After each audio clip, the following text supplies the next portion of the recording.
हुजूर महाराज जी के गुरु सेवा के अद्भुत वर्णन के लिए मेरे पास न तो पर्याप्त शब्द है, न ही ऐसी गहराई को भाषा के मोतियों में पिरोने की कला है।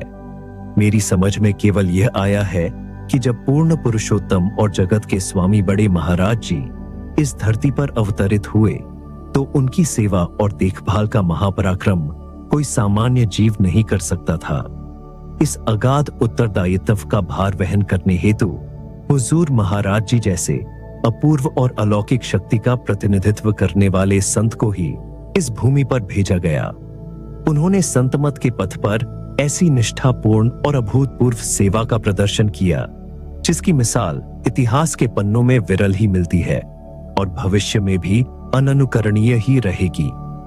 मैंने इस किताब की रचना के हेतु हुजूर महाराज जी से कई बार उनके सेवक रूप के दिनों के बारे में जानकारी प्राप्त करने की कोशिश की और कई बार उनसे विस्तृत विवरण के लिए प्रार्थना की, पर वो हर बार मुझे हंसकर कुछ बताने से मना कर देते थे और यही उत्तर देते थे कि क्या करोगे लिखकर, कुछ लिखने पढ़ने योग्य बात नहीं है, संतों की सेवा कौन कर सकता है।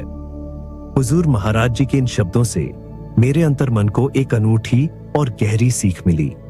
सर्वप्रथम इससे यह स्पष्ट हो गया कि सद्गुरु के चरणों में समर्पित कोई भी सेवा, चाहे वो कितनी भी उच्च कोटि की क्यों न हो, उनकी अपार कृपा और अनुग्रह के सम्मुख नगण्य है।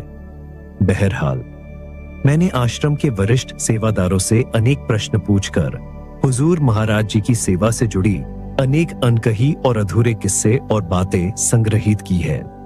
इन जानकारियों को मैं अब आपके समक्ष साझा करने का प्रयास कर रहा हूं।